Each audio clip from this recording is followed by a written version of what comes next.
Peter, thank you very much to accept my interview. Now, please introduce yourself to the audience. Okay, thank you. My name is Peter and I am a historian. I studied modern history and I am from the Slovakia, which is the country in the Central Europe. And it's the former part of the former Czechoslovakia, which split in 1992, 3 years after the fall of the communism in our country. Oh, it's very interesting. Now, I want to ask you a question. Why in your country the Communist parties lost their support? You know, this is quite a complicated question. In my opinion, in fact, the Communist Party didn't have even the support in my country before. You know, for example, the last elections in Czechoslovakia, before the communists took off the power or before the Communist Party take power. And in the Slovakia, for example, there were two strong parties. The one was called by the Democratic Party, which has 62% of voters, you know, and just 30% of people vote for the Communist Party. Oh, and you had the only one period when the Communist Party in my country was quite popular, it was in 1968 during the transformation of the regime, which was called the communism with a human face.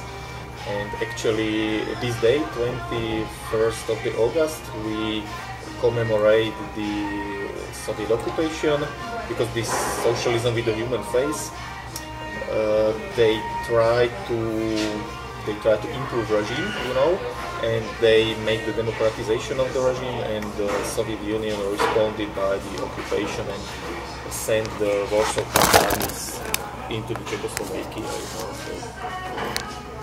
So only in the 1968 was the only time when the Communist Party has the support in the society. Of course, there were the support but only by the minority of the people.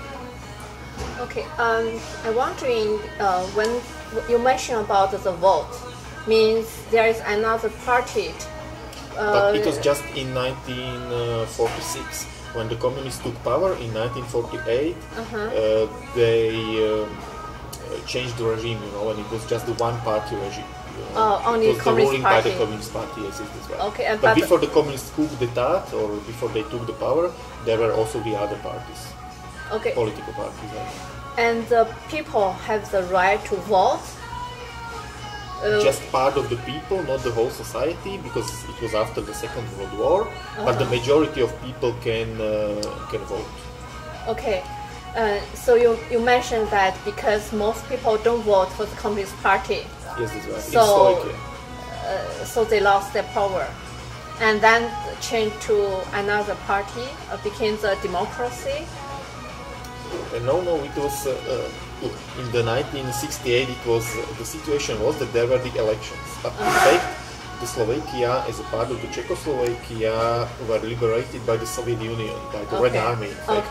And you know, there were the convention or the accords in the Yalta, for example, and the Soviet Union and the Czechoslovakia became the Czechoslovakia became part of the so-called Soviet Eastern Bloc of the countries, you know. So communism was slowly taking the power, but still there were the elections. And during the election in Slovakia, the Communist Party lost. But in fact, in the 2 years, by the, I may say, the measurement of the power, of the political power, they took the power and created the government which was ruled by the communists. Okay. It is called the coup d'etat. So according to your message, I can understand that in your country there are still media freedom, some part freedom. The media, can I say, the media fully service to the Communist Party, or they have the freedom, like some private or only works? When the communists took the power in 1948, they started to create the society by its own. You know, they tried to make a communist society. Yeah. And one of the steps, of course, was the total control of the media. You know. So after they took the power in 1948, the media became very quickly. The media became just a tool of the Communist Party. and there were no opposition media except of 1968. That was only one exception. But in the other years of the communist rule in the Slovakia, the media were under the control of the Communist Party, and of course they were ruling the strong censorship. You mentioned that after 1963? 68. 68? The 68 was the exception because it was the attempt for the reform of the communist regime, which is known as the socialism with a human face. This 1 year is exception, but except of this year, 1968, the 40 years of the communism, the media were under the control of the party and under the censorship. How about you after, for example, 1968 until to 1989? Yes. How much freedom of the media? Well, there were no freedom of the media. No, any freedom. Any freedom of the media. Okay. The only one media were in the Slovakia, for example, there were the media like the broadcasting companies which were broadcasting from the West.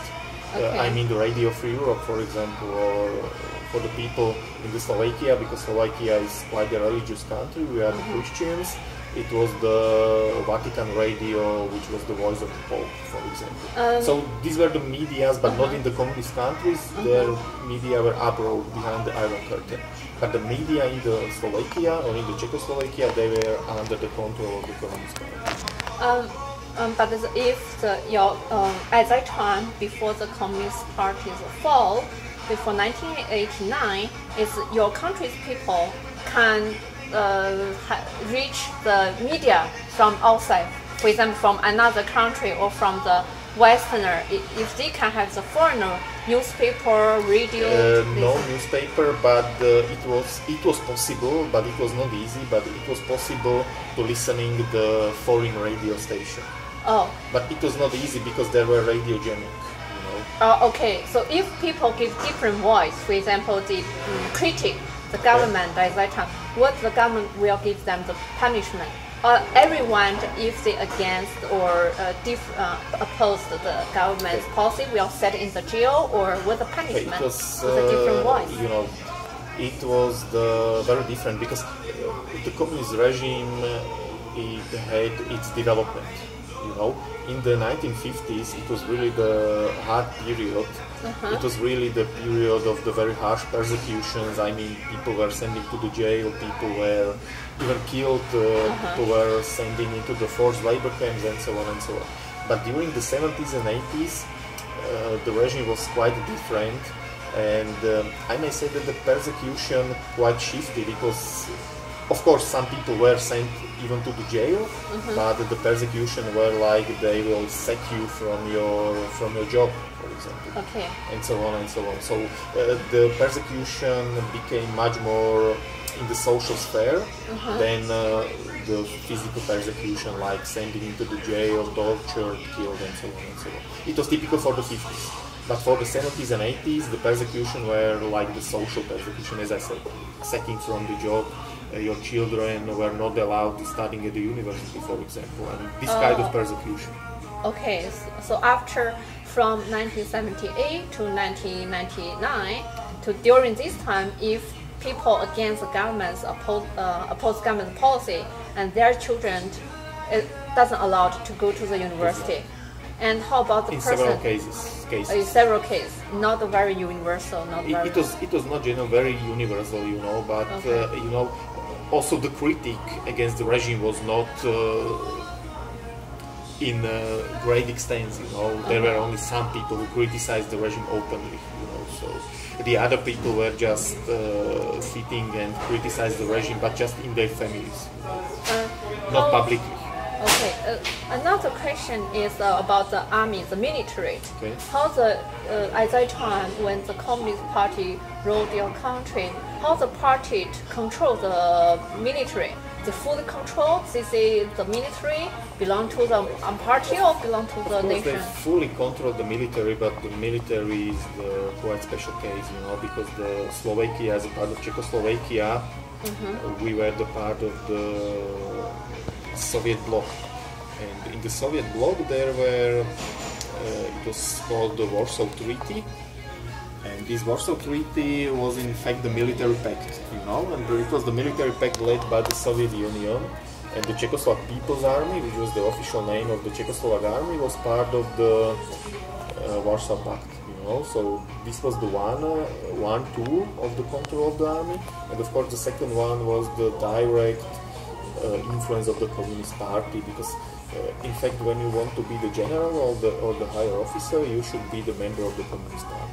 But the leader, the top leader of the Communist Party is not the top leader of the army, so the different people. Yes, right? Of course, but the top leader of the army in the Czechoslovakia was the president. Okay. Actually, the president used to be the very high official of the Communist Party.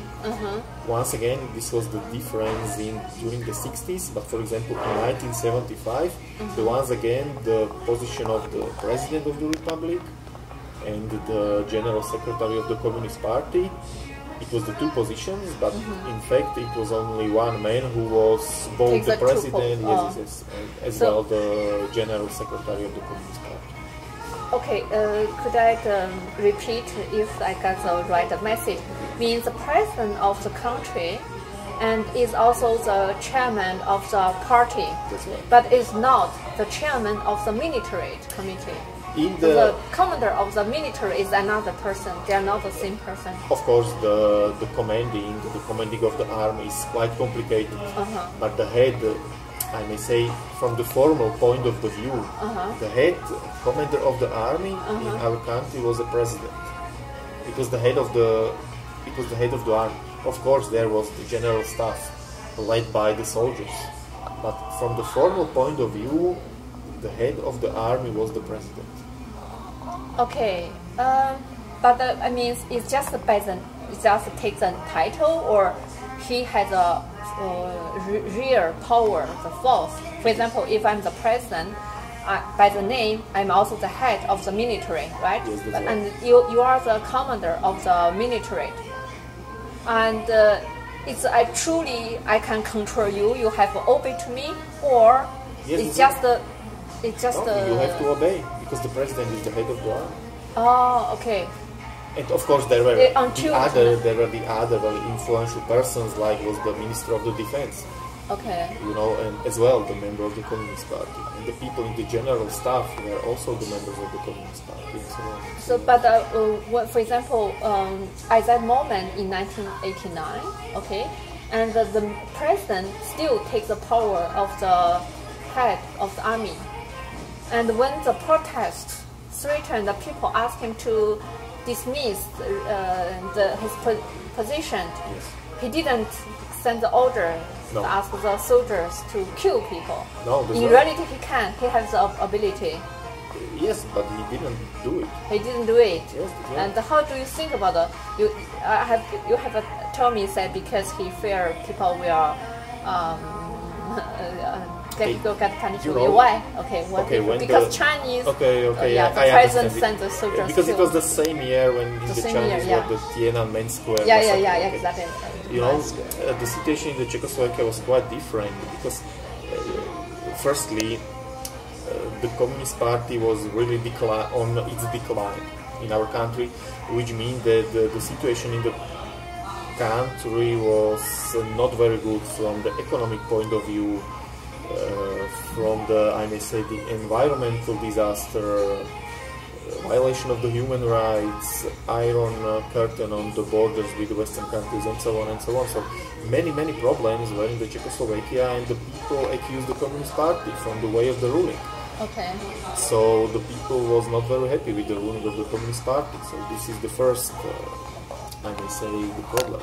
The second one, and the Communist Party were not popular among the society, because people was angry with such a rule. The second, and also very important reason, is that Czechoslovakia were part of the Soviet bloc, and the leader country was the Soviet Union. But in those times, during the late 80s, there were Mikhail Gorbachev was leader of the Soviet Union, and his policy was quite different. He said, "Look, we will not make repressions. We will make the perestroika. We will make the glasnost." And that was the reason why the situation was quite peaceful, even in the Czechoslovakia, because the Czechoslovak communists used to obey the Soviet communists, because there was such a relationship. The Soviet Union was the head and the Czechoslovak communists used to obey. And when the Soviet Union said, look, we will not support you when you will go against your own people, then the Czechoslovak communists say, okay, we don't have any chance, so we will abandon.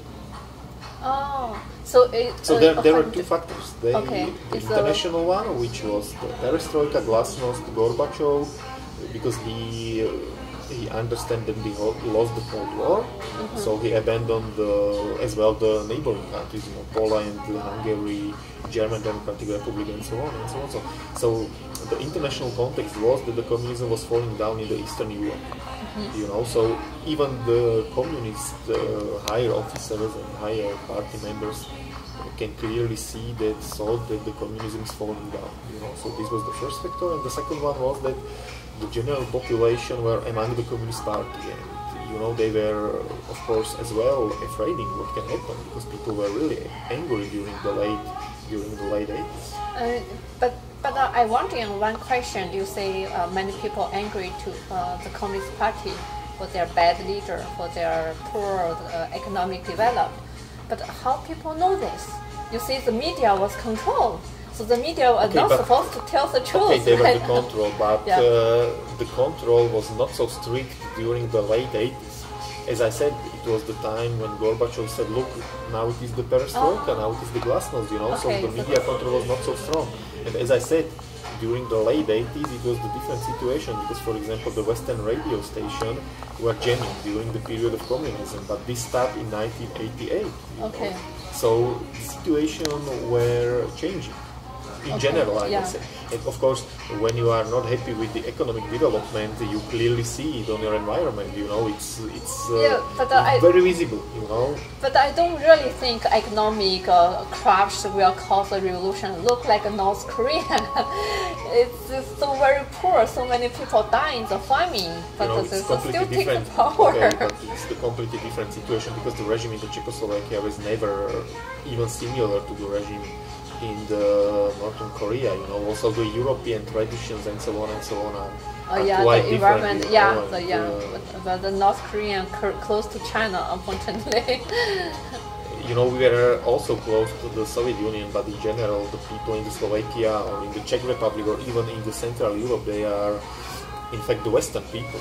They are Christians, and they got the huge tradition of the humanism, Christianity, and so on and so on. So in their mind, they are the Western people. What their religion is Christian? Yes, they are Christian religion, Catholic. Roman Catholics is the dominant religion, but also the evangelic. I don't know the English translation. I know. That's very important. Yes, that's right. And of course, even when you were asking about the opposition, so the opposition in Slovakia, they were mostly the Christians, who were protesting against the non-existence of the religious freedoms. That was the problem in Slovakia. That is what I want to ask, but you already answered my question, is how do you think the international influence to people to finally, because as you see, Communist Party, they take the military, they are very strict, and the people went on the street to give the protests. Have ever people was killed? I'm not sure that during the late 80s were someone killed. I guess that not. But of course there were the public protests. Yes, that's right. For the violation of the religious freedom, for the violation of the human rights. There were protests in the Prague and in the Bratislava as well, So after 1989, the last question. After 1989, how about the president? He was resigned, dismissed. You mean the communists? The president of the Communist Party. He lost his position. Yes, he lost his position, and I may say that it was the process, it was the democratization to the democracy, because the change from the communism to democracy, it takes the year, because you need to transform economy, legal processes, You need to create the political parties, and of course you need to change the mind of the people. This is maybe the most important switch you need to make. So this is the process. It takes several years, of course. But the Communist Party were just a political party. They stay as a party, and they still plays a role as officials, just like Slovakia, change to different transactions. Yes, they changed the officials, and they were the party like. You got the political parties in the democratic system, various parties. Okay. There are elections and people can elect for the Communist Party, it's no problem. Okay, it's just they changed their name. They say, okay, it's the same, it's still, but we have to hear. Okay. You mean they still take the position. But okay, not really same position, but they still play their role. Yes, service the country. They play the huge role because they transform its power from the political field to the economic field. Okay. Many of the former communists stay in the economic field, I may say. Okay. So they are now the people who are. We still continue. Okay, they are now businessmen, for example. The former communists are their children and so on. Okay, thank you very much, Peter. Thank you for welcome. accepting my interview, and thank you for your help. You're welcome.